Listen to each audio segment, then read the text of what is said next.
This is SpaceTime, Series 28, Episode 84, for broadcast on the 14th of July, 2025. Coming up on SpaceTime, planet Earth experiences its shortest day. Gilmour Space now looking at a launch date this week for the maiden test flight of its new Eris-1 orbital rocket. And a new study rewriting Earth's geological timeline. All that and more coming up on SpaceTime. Welcome to SpaceTime with Stuart Gary.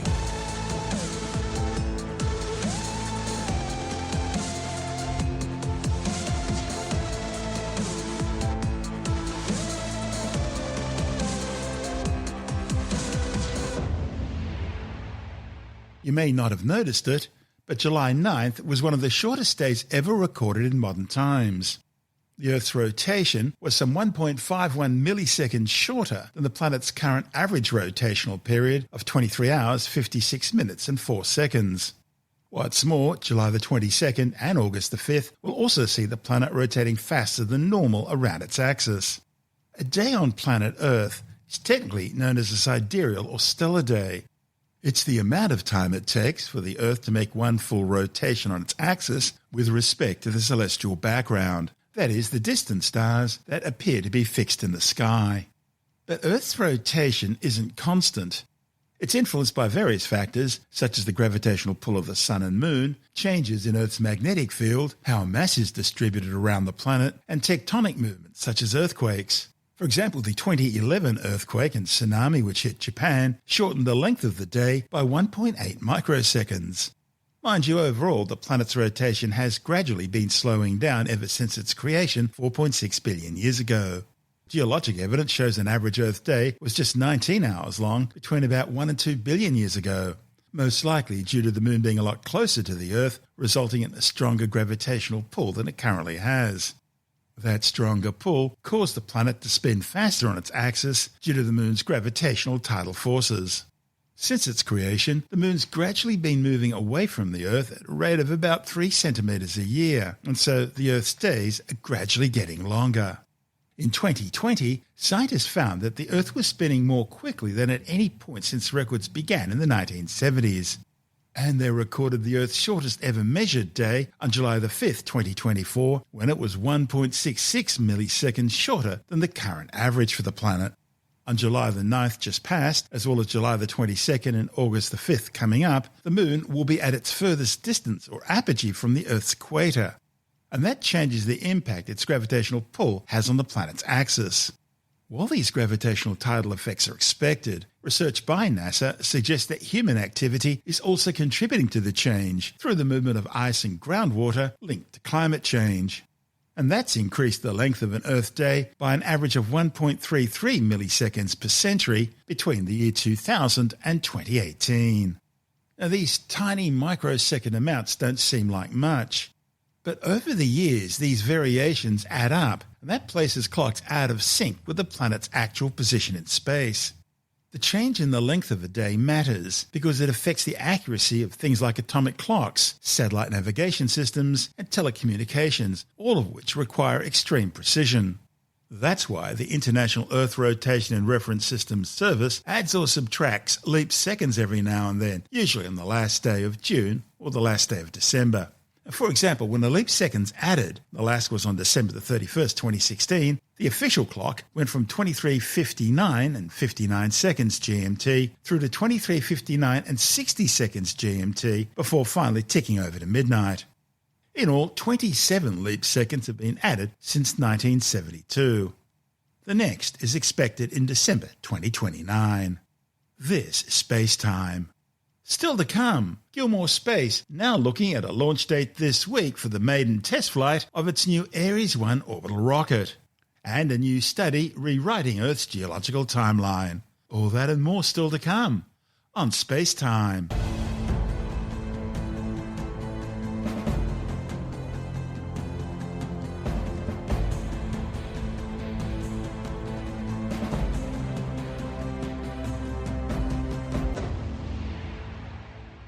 Gilmour Space is now looking at a launch date this week for the maiden flight of the company's new Eris-1 orbital rocket. Plans to launch earlier this month were scrubbed due to high winds at the Bowen Spaceport on the tropical Queensland Pacific coast.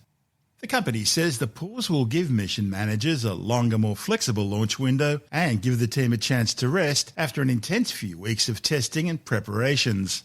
The new launch schedule follows earlier technical glitches with ground support equipment at the launch site and an unusual anomaly during final launch preparations when the rocket's payload fairing suddenly jettisoned during a vehicle shutdown, the shells crashing down to the ground. That issue happened before any fuel was loaded into the launch vehicle, no one was injured in the incident, and no equipment was damaged other than the fairings themselves. They've since been replaced. An investigation into that incident found the payload fairing jettison system was triggered during the shutdown following pre-flight checks. The fairing separation system had been pressurized with gas, but when power was cut off to the rocket's second stage, it triggered an unexpected power surge caused by an electrical feedback from downstream systems, and that triggered the fairing's explosive bolts to prematurely fire. Mission managers have now installed additional safeguards to prevent the same thing happening again. The 25-metre-tall Eris is a 3-stage rocket designed to launch payloads up to 300 kilograms into low Earth orbit. The core stage is equipped with 4 of Gilmour's hybrid series rocket motors, which use a mixture of solid rocket fuel pellets and cryogenic liquid oxygen. This gives a degree of throttle control, something that can't be achieved with pure solid fuel rockets. Eris' second stage uses a single Sirius motor, while the upper or third stage is powered by a Phoenix liquid-fueled rocket engine. While Australia has launched satellites into orbit before from the Woomera rocket range in outback South Australia, this will be the first launch since the 1970s and the first using an all-Australian designed and built launch vehicle. If successful, Eris would be the world's first hybrid rocket to achieve orbit. This is SpaceTime. Still to come, rewriting Earth's geological timeline, and later in the science report, researchers have finally classified people into different autism spectrum categories based on individual traits and genetics. All that and more still to come on SpaceTime.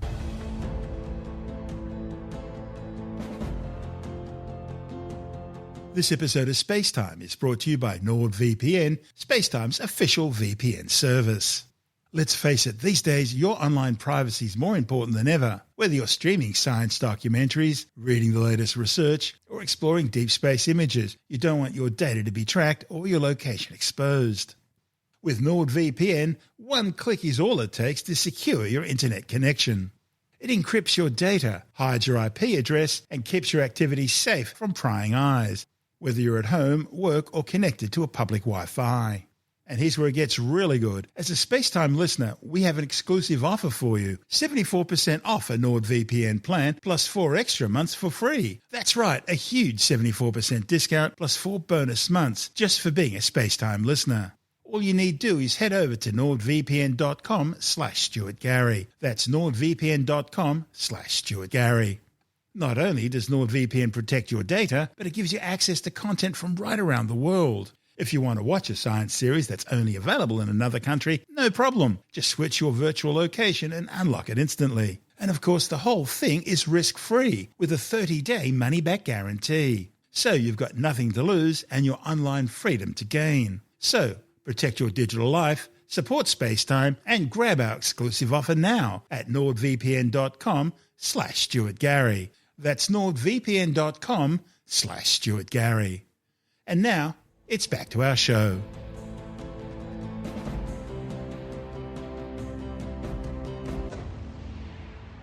A new study has found that planet Earth's first solid crust probably formed out of the magma ocean around 4.5 billion years ago.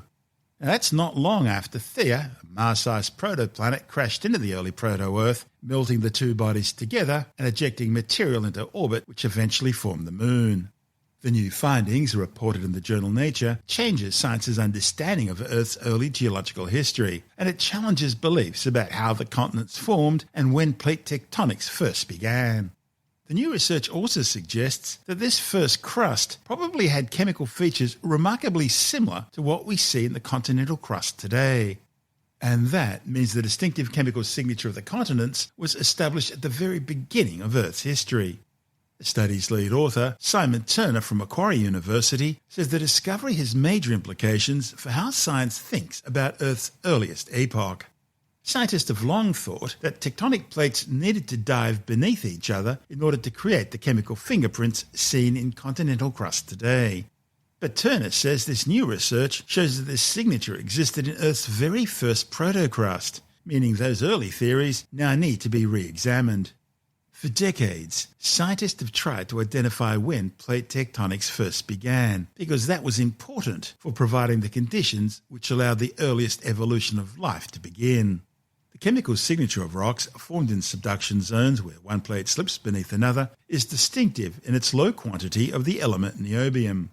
Turner and colleagues hypothesized that finding the age of the earliest low niobium rocks was the key to identifying when plate tectonics first began. But while previous research had tried to track that date down, the results were somewhat inconsistent. So Turner and colleagues created new mathematical models simulating early Earth conditions when the planet's core was still forming and a magma ocean of molten rock still covered the planet's surface. The authors' calculations showed the protocrust, Earth's earliest crust, formed during the Hadean Eon between 4 and 4.5 billion years ago, and would have naturally developed the same chemical signatures found in today's continents, without needing plate tectonics to create them. The initial results from this model show that under the reducing conditions of early Earth, the element niobium would become siderophilic, that is, attracted to metals, sinking through the global magma ocean into the Earth's core. Turner realised there might well be a connection between early core formation, high siderophile element patterns, and the infamous negative niobium anomaly observed in the continental crust. The distinctive signature of the continental crust matched the probable signature of material extracted from the mantle after core formation, but before meteorites began bombarding the early Earth. And that helps solve the mystery of why this particular chemical signature appears in nearly all continental rocks regardless of age. Turner and colleagues found that the chemical signatures seen in the continental crust were created in Earth's earliest period, regardless of how the planet's surface was behaving.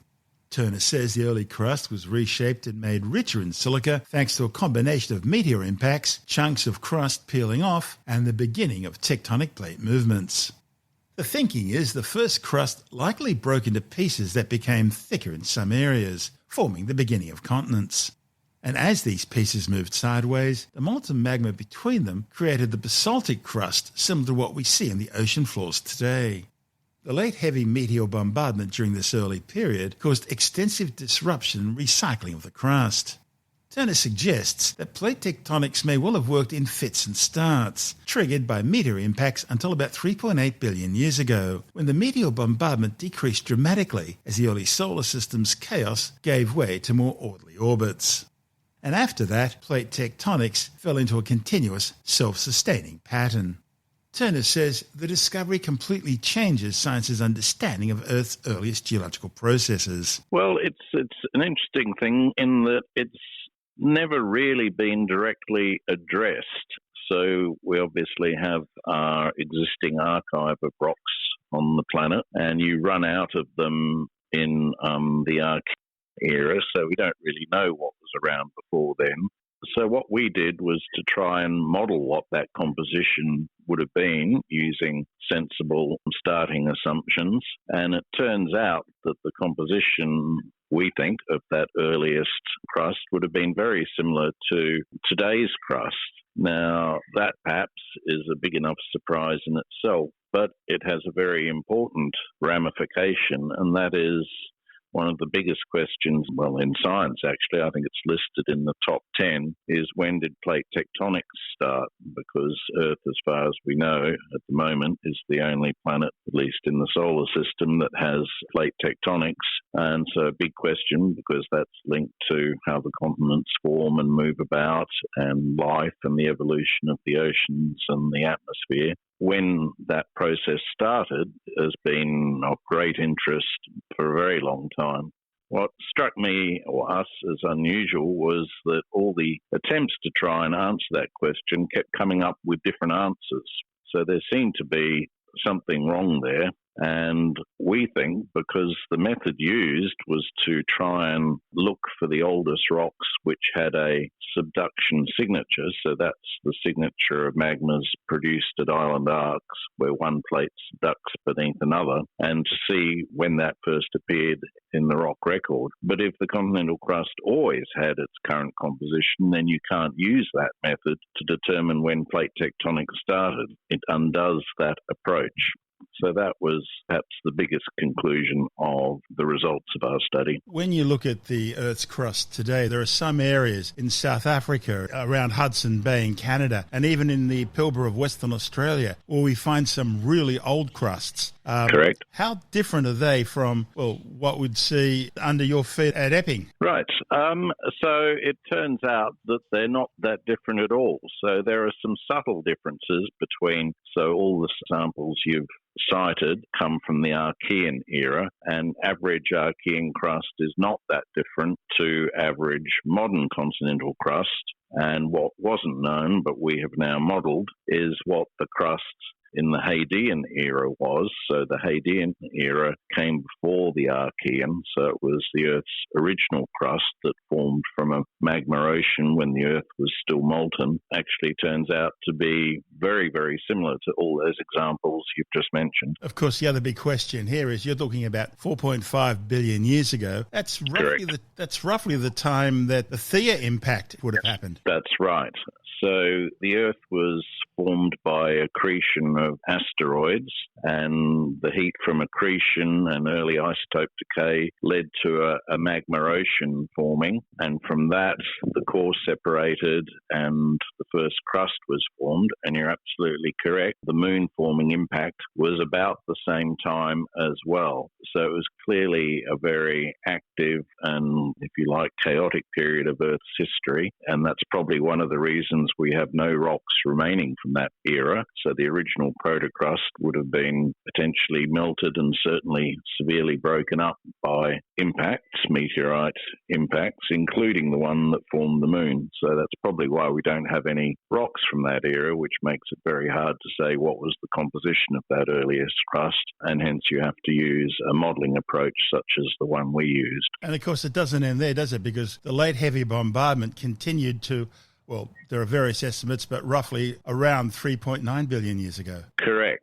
So even though we've provided an estimate of the earliest crust, it would have been constantly being remelted and bombarded and broken up. So, yes, it went through a very complex history. You were looking for particular chemical signatures in the crust, weren't you? That's right. So I guess the hallmark of plate tectonics, which is, for example, today the subduction of the Pacific plate beneath the Australian plate, produces what we refer to as island arcs. So that's all the volcanoes along the Pacific Rim of Fire, including in New Zealand and Tonga, for example, the Marianas. And those rocks have a very characteristic signature, the most characteristic of which is depletion of the element niobium with respect to similarly behaved elements such as the light rare earth elements.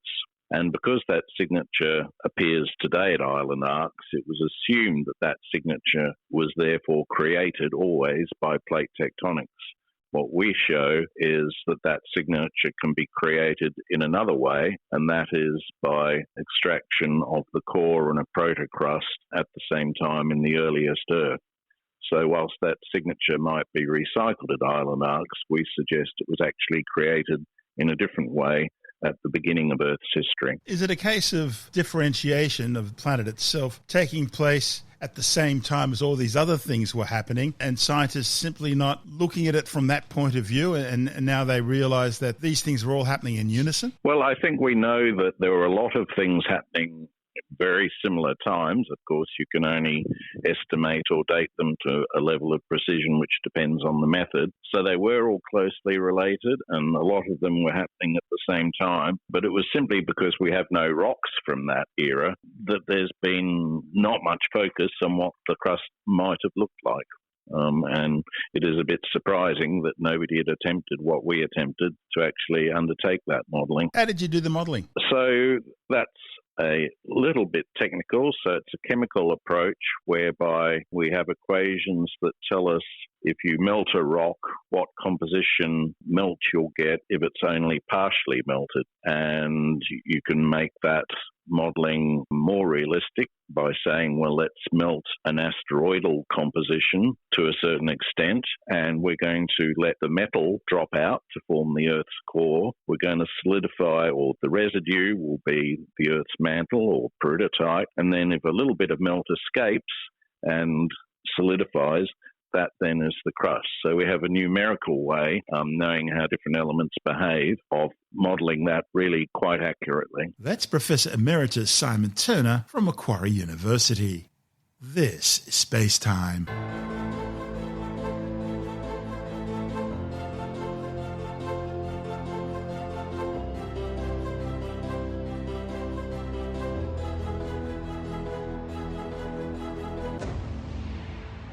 And time now to take a brief look at some of the other stories making news in science this week with a science report.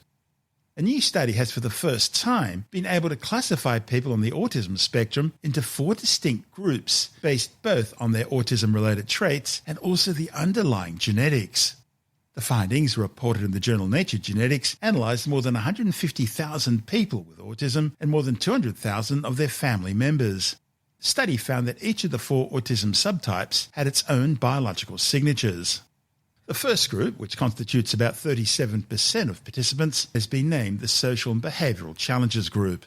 These individuals have many co-occurring traits, such as ADHD, anxiety disorders, depression, and challenges in social interactions with others.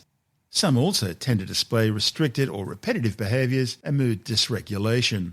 However, these individuals do not show many developmental delays, and they tend to hit their developmental milestones at the same pace as neurotypical children. The second group, known as mixed ASD with developmental delay, is the inverse of the Social and Behavioural Challenges group. While these individuals hit many of their milestones later in development than their peers without autism, they typically don't have the same kinds of issues with anxiety, depression, mood dysregulation, or disruptive behaviours. This group represents approximately 19% of those on the spectrum. The third group is known as the moderate challenges category. It includes individuals who show challenges in the areas laid out in the social and behavioural group, but typically not all of them, and to lesser degrees. Also, this group does not show any developmental delays. Roughly 34% of people on the spectrum fall into this category. The fourth and final category is the broadly affected group. It's characterised by widespread challenges including restricted and repetitive behaviours, social communication, developmental delays, mood dysregulation, anxiety and depression. This is also the smallest of the groups, accounting for around 10% of those on the spectrum. Now, importantly, the researchers stress that these classes aren't a definitive comprehensive grouping, but rather a place to start. Surprisingly, the authors found little or no overlap in the impacted pathways between the classes. Remarkably, the authors also found not just when genes were impacted by mutations, but also when they were activated differed by class. In the Social and Behavioural Challenges class, quite surprisingly, the impacted genes were already mostly active at birth, and this group also experienced very few developmental delays and the latest average age of diagnoses. However, the opposite was true of the ASD and developmental delayed class, where impacted genes were mostly activated prenatally. Scientists have identified harmful bacteria, viruses and parasites that have infected ancient humans going back 37,000 years. A report in the journal Nature found that these nasty bugs from animals, which are collectively known as zoonotic pathogens, emerged around 6,500 years ago, peaking about 5,000 years ago across Europe and Asia. And that coincided with the widespread domestication of livestock. The authors say that this transition profoundly affected human health and history throughout millennia, and it continues to do so today. For decades, paleontologists have used fossil trackways to estimate the speed at which dinosaurs could run. But now a report in the journal Biology Letters has more accurately tested that idea using guinea fowl as a surrogate for a theropod dinosaur. Theropod dinosaurs are the ones that look like raptors or T-Rexes. The authors measured guinea fowl walking and running over soft mud, and they found that the speeds being calculated based on their footprints didn't actually match what their real speeds were. The authors say it may be that soft mud affects how birds took their strides. The thing is, tracks can only be left in soft ground such as mud, so it's unlikely that real dinosaur trackways would have been immune to these same effects. What it all means is that current estimates for dinosaur speeds based on trackway footprints are inaccurate and potentially very misleading. A new study in The Conversation has shown how paranormal beliefs create a sort of sense of control, predictability, and even comfort in uncertain times. Surveys show that between about 1/3 and half of people in the United States and Great Britain believe in things that mainstream science simply can't explain, like ghosts and psychic abilities. Tim Mendham from Australian Skeptics says a report in the journal PLOS ONE has found that people who feel powerless or uncertain are more likely to believe in the supernatural. He says that's probably because of the way human brains process uncertainty. When faced with events people cannot control, their minds tend to look for patterns and explanations. Why do people believe in certain things when there's obviously not a lot of substantive evidence, if any, to back up those beliefs? It comes down to a range of things. One is that people think life is boring and they need a bit more colour in their life, which is unicorns and that sort of stuff. That was in fantasy elements. Probably nothing greatly wrong with fantasy, except when you think it's real. The other thing is that quite the opposite, that you find the world very stressful. Random things happen. People don't like random things, and fair enough. You think, why did that person have to die? Life just not always very pleasant, and things can happen to nice people. So how do I cope with this? Is there some purpose, some reason behind it all? What's the meaning of life? But random things do happen. Life's a piece of, as the song goes. It's tough. You try and find why, and the answer is, sorry, there ain't no why. There is no reason. It just happens. So people try and find a reason for it, some pattern. People are always finding patterns in random images, random words, sounds, etc. Pareidolia, it's called, when you see the man in the moon or you see a shape of a face in a bit of toast. The people try and do the same thing with life. They try and find a pattern. They try and find a reason for it. And so people who are particularly feel that life is outside of their control, that they're victims, will try and find some reason to explain why do these things happen. And they can't accept that, sorry, it just happens. The alternative is people get into conspiracy theories, which goes the opposite way. In other words, there's a plot. And so the issue is that people who are uncertain can be prone to believing conspiracy theories and strange beliefs, both spiritual and political. Of course, that's not to say that some conspiracy theories aren't real. Yeah, there are real conspiracy theories. They happen all the time. One of the issues we know about them, and when they're revealed, it's very hard to keep a secret these days. The conspiracy will be revealed eventually. And Jake Tapper writes a book about it. I'm sure conspiracies happen, always have happened, always will. People tend to believe them because they just don't like the way the world is. That's Tim Mendham from Australian Skeptics.